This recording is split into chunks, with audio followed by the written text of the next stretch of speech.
పుష్యమి నక్షత్రం సంప్రాప్తము కాగా రామచంద్రమూర్తిని సీతమ్మ వారిని చక్కగా సింహాసనంలో కూర్చుండబెట్టి బ్రాహ్మణోత్తముల చేత వేద విధుల చేత చక్కగా తపస్సంపన్నులైనటువంటి వేదులను దేవగరుడ గంధర్వంతా ఆ శ్రీరామచంద్రమూర్తి యొక్క శిరస్సు మీద చల్లుతూ ఉండగా బ్రహ్మగారి చేత పూర్వకాలంలో నిర్మించబడినటువంటి దివ్యమైనటువంటి కిరీటం ఏ స్వయంభువ మనువు ఈ సృష్టిలో మొదటిసారి ఏ కిరీటమును ధరించాడో ఆ అద్భుతమైనటువంటి కిరీటమును ఇక్ష్వాకు వంశంలో పరంపరాగతంగా వస్తున్నటువంటి మహారాజులంతా సార్వభౌములంతా చక్రవర్తులంతా ఏ కిరీటాన్ని ధరించినారో అటువంటి సువర్ణ దివ్య మణి రత్న విభూషిత అద్భుత విశేషమైనటువంటి సౌందర్య స్వరూపముతో కూడినటువంటి నవనీత కోమల శ్యామల మధుర మంజుల సుందర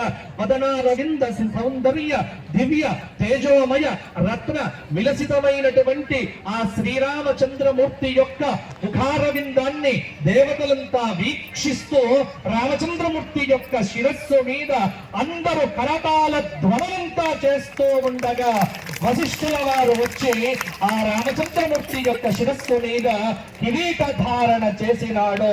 జై శ్రీరామ్. ఇది రామరాజ్యం.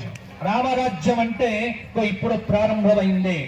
ఇలాగే రేపు బాలరాముడికి అయోధ్యలో 12:38 81 సెకండ్ల సుముహూర్తంలో బాలరాముడి యొక్క విగ్రహాన్ని ప్రతిష్టాపన చేసి భారతదేశ ప్రధానమంత్రి మన అమాత్యులు గౌరవనీయులైనటువంటి శ్రీ నరేంద్ర మోడీ గారు కూడా రామరాజ్య పట్టాభిషేకం చేయబోతున్నారు. జై శ్రీరామ్. ఇది కదా భారతదేశం, ఇది కదా మేము కోరుకుంటున్నది, ఇది కదా రామరాజ్యం. కాబట్టి రాముడు రాజుగా వస్తున్నాడు, ఇక మనకు భయం లేదు. ఎప్పుడైతే రామచంద్రమూర్తిని కూర్చునబెట్టి పట్టాభిషేకం చేశారో ఆ తర్వాత అద్భుతమైనటువంటి కల్ప విశేషమైనటువంటి కల్పవృక్ష స్థగితమైనటువంటి రత్నములన్నీ చక్కగా రామచంద్రమూర్తి మీద కురిపించగా ఆ బ్రహ్మాండమైనటువంటి సుగ్రీవుడు శ్వేత ఛత్రాన్ని పట్టుకున్నాడు. అలాగే విభీషణుడు వచ్చి వ్యజనం అంటే వాలం వ్యజనం చక్కగా చిత్రచామరాజులు వీస్తూ ఉన్నాడు. ఆ తర్వాత సమస్తమైన రత్నములతో కూడినటువంటి దివ్యమైనటువంటి మణిహారమును చక్కగా ఆ ఇంద్రుడు వచ్చి రామచంద్రమూర్తికి ఇచ్చినాడు. ఈ విధంగా రామచంద్రమూర్తి ఎప్పుడైతే అక్కడ సింహాసనంలో కూర్చున్నాడో భూమి పులకించిపోయింది, గోవులు పాలివ్వటం మొదలు పెట్టినాయి, పుష్పములన్నీ పుష్పాలు కురిపిస్తూ ఉన్నాయి. ఈ విధంగా 1000 లక్షల కోట్ల గోదానాలు అద్భుతంగా జరిగినాయి. గోమాతలన్నీ కూడా తోకలు పైకెత్తి రామరాజ్యంలో ఆనందాన్ని పొందాయట. ఇది రామరాజ్యము అన్నారు. అందుకే ఈ రామచంద్రమూర్తి ఎన్ని సంవత్సరాలు పరిపాలన చేసినాడు అంటే పౌండరీక అశ్వమేధాభ్యాం వాజపేయేన చ అసకృత అన్యైశ్చ వివిధైః యజ్ఞైః అజజత్ పార్థివ వృషభః. రామరాజ్యం అంటే యజ్ఞాలు జరగాలి, రామరాజ్యం అంటే బ్రాహ్మణులు పోషించబడాలి, రామరాజ్యం అంటే వేదమాత వర్ధిల్లాలి, రామరాజ్యం అంటే వేదం చదువుకున్న పండితులకు గౌరవాన్ని ఇవ్వాలి, రామరాజ్యం అంటే వేద శాస్త్ర ఇతిహాస పురాణ సమస్తమైనటువంటి శాస్త్రములన్నీ పరిఢవిల్లాలి.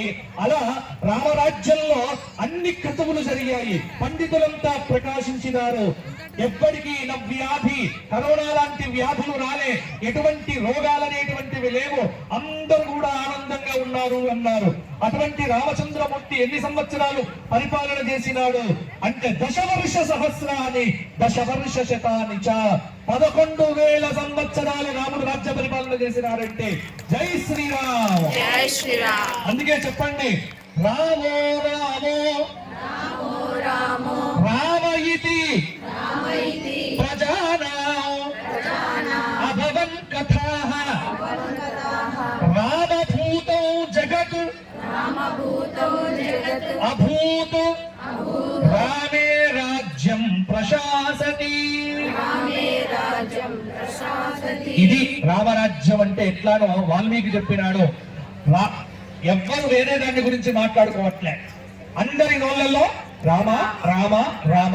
రామభూతం జగత్, సర్వం జగత్తంతా రామమయమైంది. నిజంగా వాల్మీకి ఇక్కడ వర్ణించినటువంటి ప్రతి శ్లోకాన్ని ఇవాళ మనం అనుభవిస్తున్నామండి. ఇవాళ మనం అనుభవిస్తున్నాం. గత 4 రోజుల నుంచి, గత కొన్ని రోజుల నుంచి ఎక్కడ చూసినా రామ రామ రామ తప్ప ఇంకొక నామం వినిపించట్లేదు. మేము కోరుకున్నది కూడా ఇదే, మనమందరం పొందాల్సింది కూడా ఇదే. కాబట్టి అందరూ కూడా ఇక్కడి నుంచి రామనామంతో చక్కగా ఆ రామచంద్రమూర్తిని సేవించండి. అందుకే మంచిర్యాలలో జరిపినటువంటి ఈ మహాయజ్ఞము రేపటి పట్టాభిషేక మహోత్సవానికి అంగభూతంగానే జరిగింది.